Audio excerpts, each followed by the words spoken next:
factoring difference of squares problems. Difference of squares problems.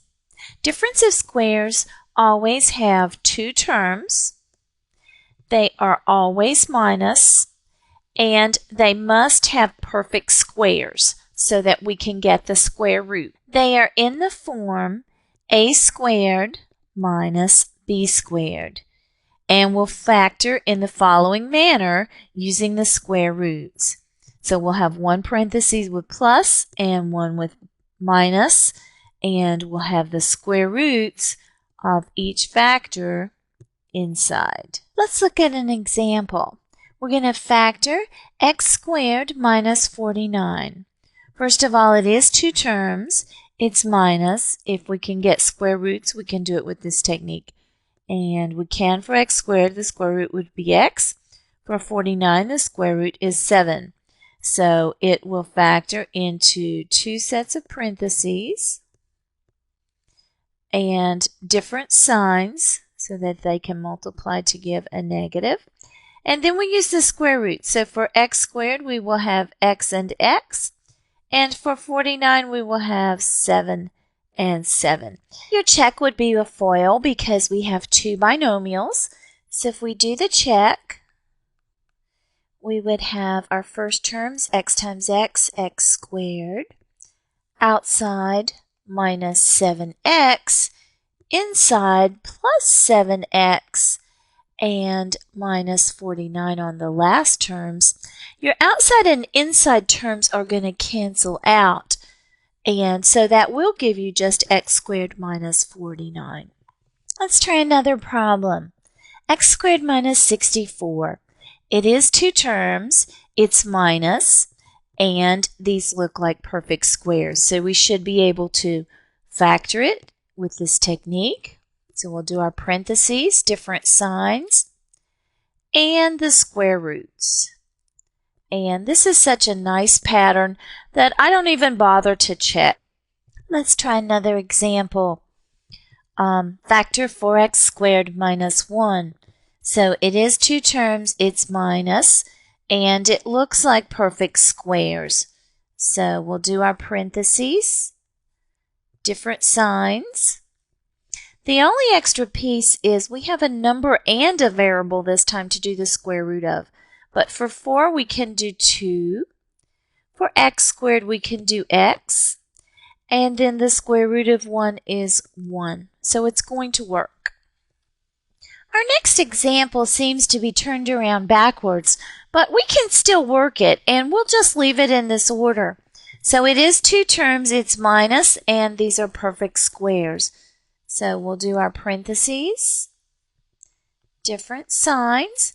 For 16, the square root is 4. And for y squared, the square root is y. You do need to have the y's at the end, so you'll have minus y squared. If you put it at the beginning, you would end up with minus 16. So the order is going to matter there.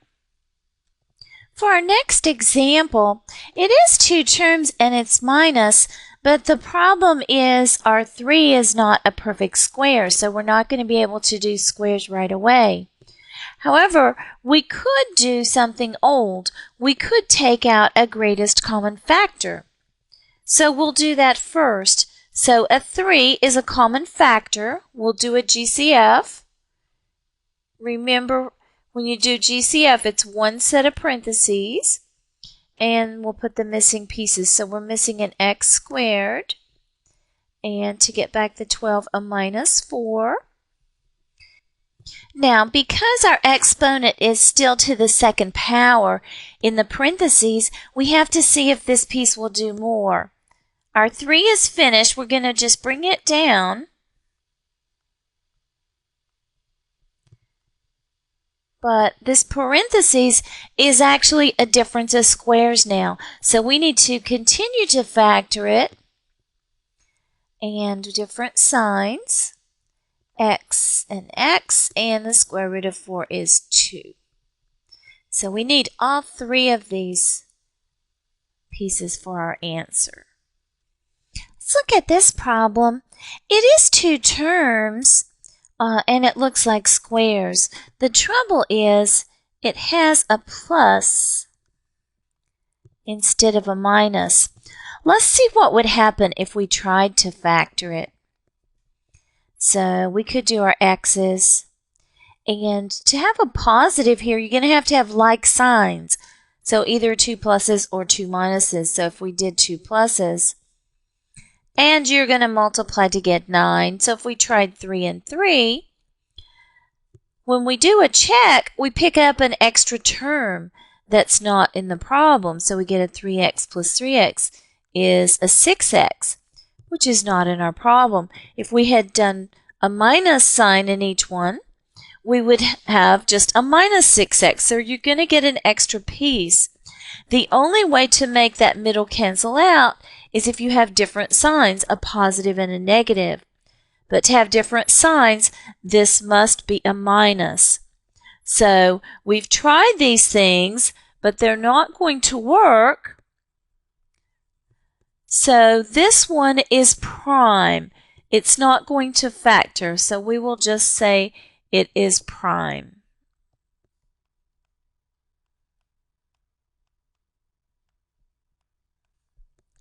And the plus is the clue.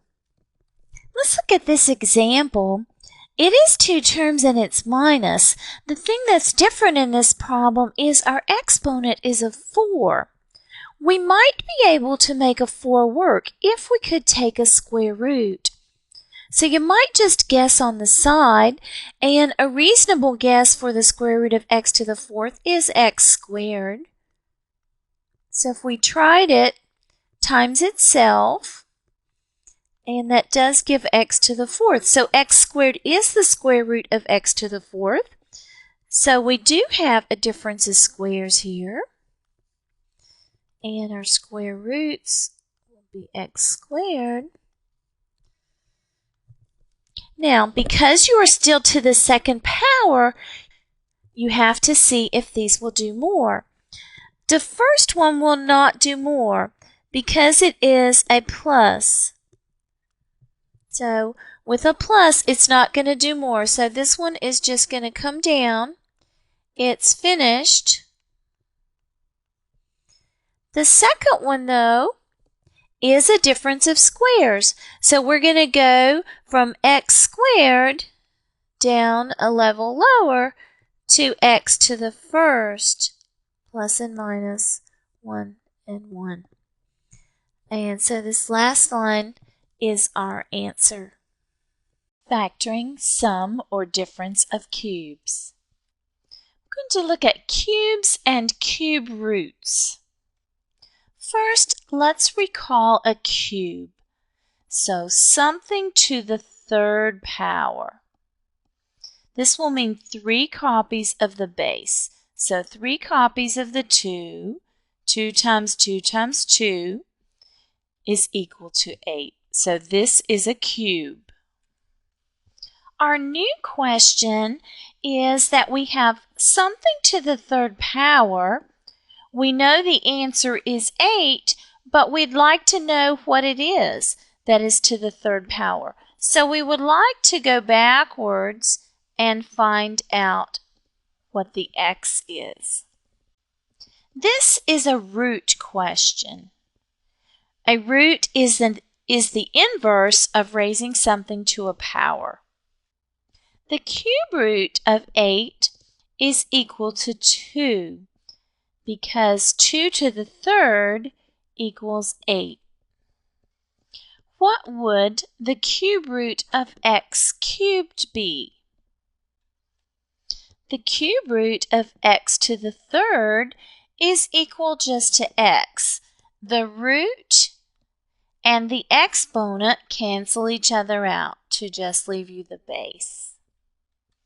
Let's generate a chart of cubes, and then we can work backwards to find the roots. So for 1 squares, 1 times 1 is still 1. And times 1 again is still 1. For 2 times 2 is 4. Times another 2 is 8. For 3 times 3 is 9. Times another 3 is 27. For 4 times 4 is 16. times another 4 is 64. And 5 times 5 is 25, times another 5 is 125.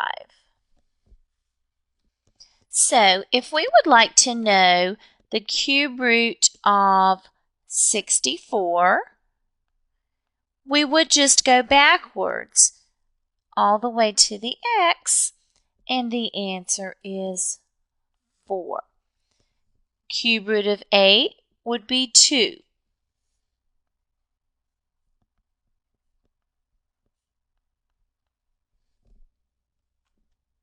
The values in the third column are called perfect cubes because we can find a whole number for the cube root.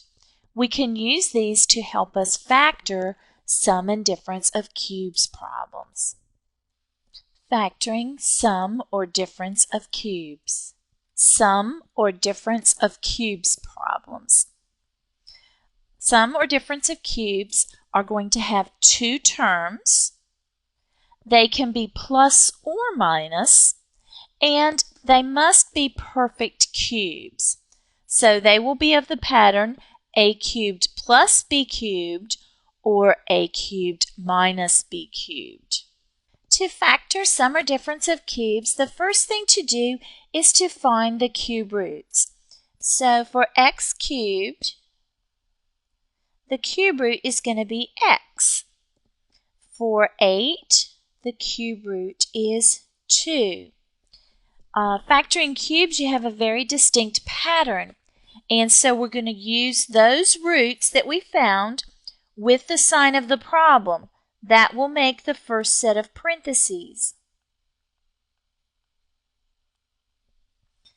For cubes, the second set of parentheses is a trinomial. It's the only kind we've had like that. And then we'll have to put in our signs. The first sign is always the opposite of our original. So if the first one was plus, the first one in the parentheses here will be minus. The last sign is always positive. Think of your last thought of the day as always being positive. So this one is always positive. And this one is the opposite. You need an opposite sign so that you can get a lot of canceling. Remember, this kind of multiplication has 6 multiplications. You're doing x times everything and 2 times everything. And you're going to simplify all that to 2 terms. So you must get a lot of canceling. That might help you to remember to get the opposite sign. Right, now we have to fill in the 3 terms that go in the second parentheses. So we're going to get all the combinations of our 2 roots. We're going to take the first root times itself. That will go in the first spot. The first root times the second root. That will go in the second spot. And the second root times itself will go in the last spot. So first root times itself. X times x gives us x squared. First root times the second one, x times 2, gives us 2x. And the last root times itself, 2 times 2, gives us 4. So we did first times first, first times second, and then the second one times itself. All right? This trinomial will not do more when it comes out of a cube, so you're able to stop there. Let's look at one more example. Factor 27x cubed minus 64. It is 2 terms. It's okay that it's minus. And we see an exponent of 3. So that's our clue to try cubes. So first thing is we have to be able to get cube roots for it to work. Cube root of 27 is a 3. And we also need an x for the x cubed. Cube root of 64 is a 4. So we're going to be able to factor it as cubes. We'll use those roots with the sign of the problem.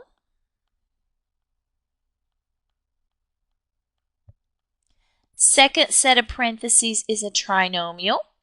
For your signs, the first sign is the opposite of the original. So it needs to be plus this time. Last one is always plus. And then we want all the combinations of multiplying the roots together. So we want the first root times itself. 3x times 3x gives us 9x squared. And then first times second, 3x times 4 gives us 12x. And last, 4 times 4 gives us 16. And it's factored. You cannot do more on this trinomial that comes out of a cube problem. Solving quadratic equations by factoring. What special symbol does a problem have so that we know it is an equation? It is the equal symbol. When we see a problem with an equal symbol, we know it is a solved problem, and we want to find the solution, the value or values that would make it a true statement. We worked on some equations earlier in the term, and for right now, we'll just call these the old kind.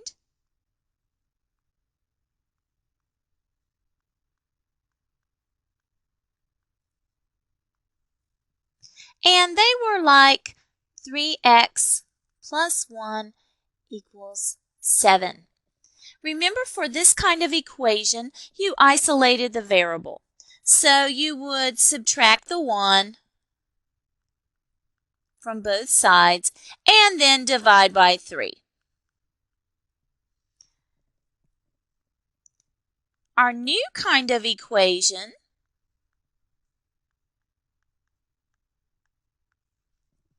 will look something like this.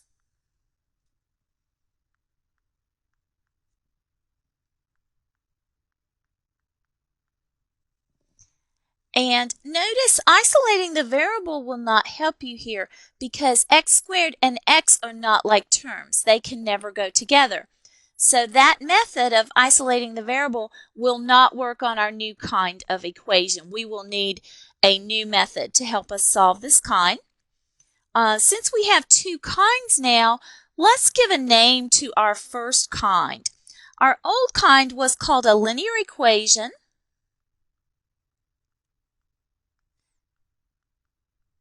And it's also known as a first-degree equation.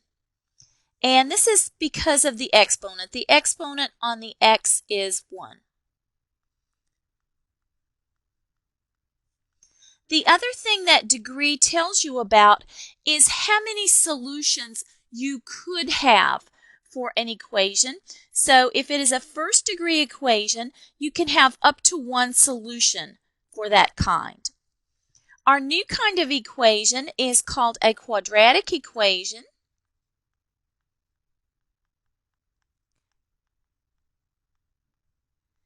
And the degree is 2. So this is a second degree equation. And it can have up to 2 solutions. Most of these will have 2 solutions. They can have up to 2 solutions. Our technique for solving the quadratic equation uses a new law called the zero product law. This law says if we have A times B and they're equal to 0, then either A equals 0 or B equals 0. We have two key parts of this rule. The first is that one side must be equal to 0. The other is that the other side must be a product. So if it's not factored, it needs to be factored. Let's look at some examples. Here's a problem, and first we see the equals, so we know it's an equation. And then what we would want to notice is if we multiply the first terms, we would have an x squared. We would have 5x squared. So we know it's the new kind.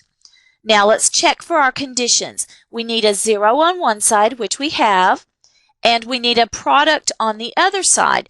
We also have that. So our equation is actually set up exactly like the rule. We can go ahead and set up then and use our rule. So either our a equals 0, so 5x plus 3 equals 0, or x minus 8 equals 0. Now notice we have a linear equation. The exponent is 1. For a linear equation, you isolate the variable. So on the side with x, we're going to get rid of the 3. So it's added. We'll subtract it from both sides to leave 5x equals negative 3. Back on the side with x, we'll divide out the 5. So we have x equals negative 3/5.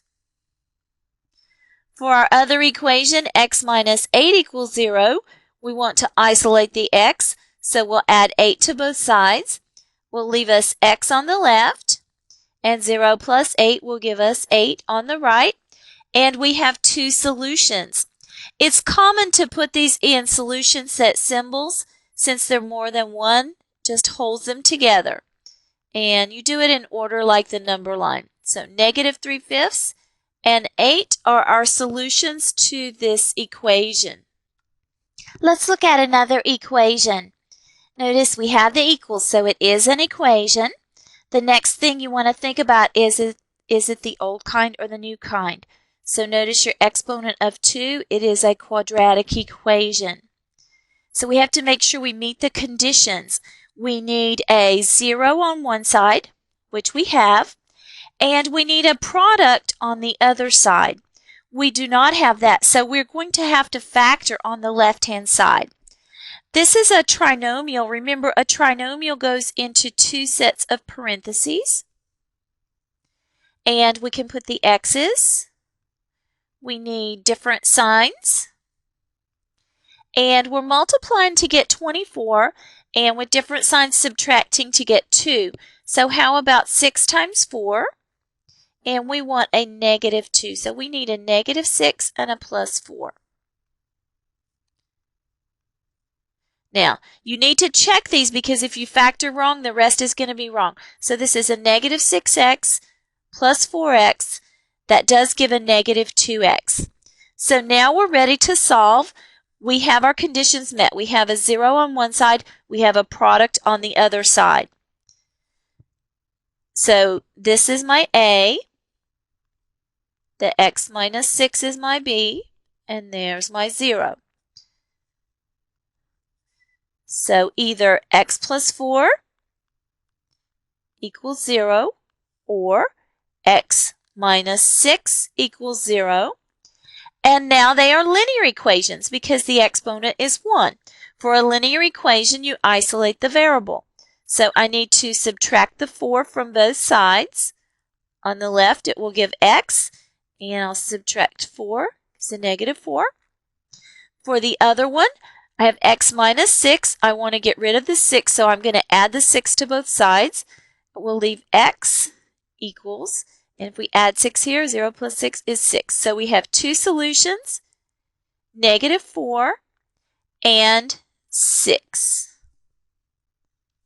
Let's look at another problem. We do have an equals, so it's an equation. If we look on the left-hand side, if this was multiplied out, it would be x squared. So we know it is a quadratic equation. When we analyze our problem a little bit, we realize we don't meet the first condition. We don't have a 0 on one side, and we have to get a 0. So we need to get rid of this 6. It's a positive 6, so if we subtract a 6 from this side, that would give us 0. And that's okay to do as long as you do it to both sides. So I'm going to subtract a 6 on both sides.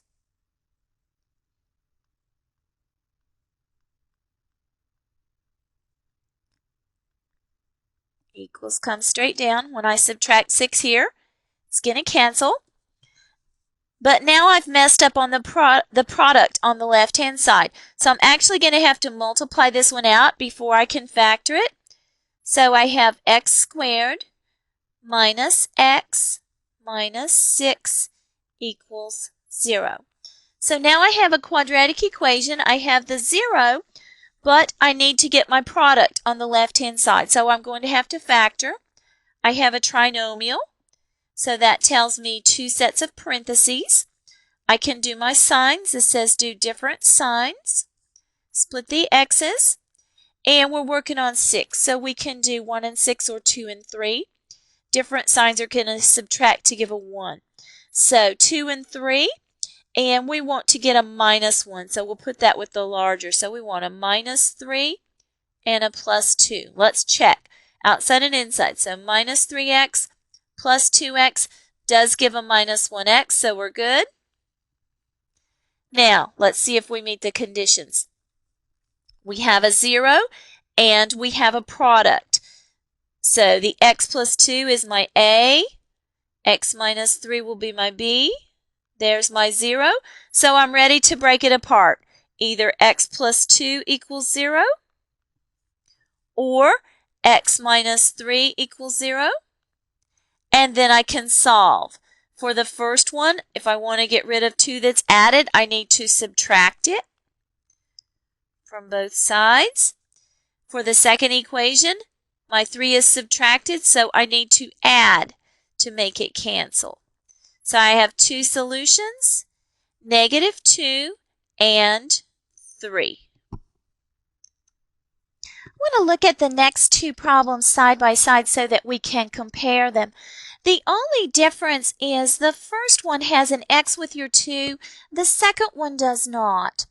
So we have the equals, we have an equation, we have a 0. On the left-hand side, it would actually be x to the third if it was multiplied out. So we can extend our 0 product law. It can actually be A times B times C equals 0. And if any one of those pieces equals 0, then the whole thing would equal 0. So we could solve for any kind as long as we had the 0 and we had the product.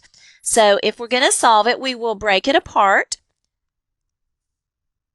So either 2x equals 0 or x plus 3 equals 0 or x minus 5 equals 0.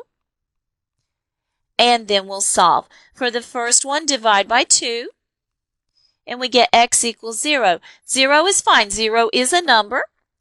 The second one, we're going to subtract the 3. So we get x equals -3. And the third one, we will add a 5. So x equals 5. And since it would be x to the third, it is fine to have up to 3 solutions. So we'll just put those in solution set symbols in numerical order like the number line. And those are our answers. For the second equation, we have the 0 and we have the product.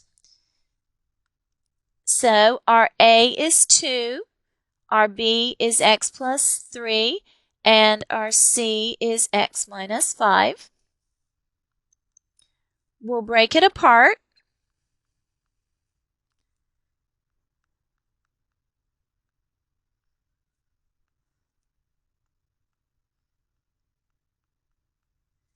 And for the first one, you don't have a variable, so you're getting a false statement. You're not going to get a solution from that piece. For the second one, you're going to subtract the 3. And the third one, you're going to add the 5. Since it would have been just an x squared problem on the left, then we can have at most 2 solutions. So we would not get a solution from that first piece. So our solutions are -3 and 5. Let's look at another equation. It is a quadratic equation. We have an equals. We have an exponent of 2. We have met our first condition for solving. We have a 0 on one side. So we need to factor on the left.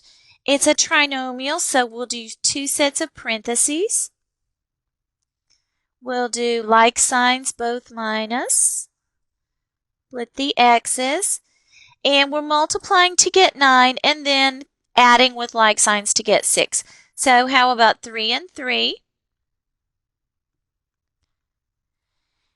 And now we have our conditions. We have 0 on one side, and we have a product on the other side. So we have our A, our B, and our 0. So we'll break it apart. Either x minus 3 equals 0, or x minus 3 equals 0. And then we solve. So we're going to add a 3. And on the other one, we add a 3. And we're going to probably realize here, well, those are the same thing. And they are the same thing, so you only have one solution. This is exactly the situation when you would have just one solution when your pieces of the product are the same. So it is okay to get just one solution. Let's look at one more problem. It is an equation. It has the equals, and it has x squared. So it's a quadratic equation. It does not have a 0. This problem just has more pieces to get rid of to get the 0. You should get rid of the term so that you can keep a positive x squared term. So if we get rid of the 3x squared, that would give us 4 minus 3 would give us positive 1x squared. So get rid of these on the right-hand side so you can keep a positive x squared term. So I'm going to subtract 3x squared from both sides. So 4x squared minus 3x squared will give me 1x squared. Right? I don't have another x term. And I want to get my 36 off. If it's subtracted, to get it off, I should add. So I subtracted my 3x squared, 4 minus 3, to get 1x squared. I didn't have another x, so I bring my x term down. And I added 36 to get this term off. And so now I have a 0, and I can factor on the left. Like signs both plus. Split the x's. We're multiplying to get 36, combining to get 13. How about 9 and 4? And now we're set. Here's our A, here's our B, and our 0. So either x plus 9 equals 0, or x plus 4 equals 0, and we'll solve. On the first one, we need to subtract 9 from both sides. On the second one, we need to subtract 4 from both sides. So we have two solutions, a -9 and a -4.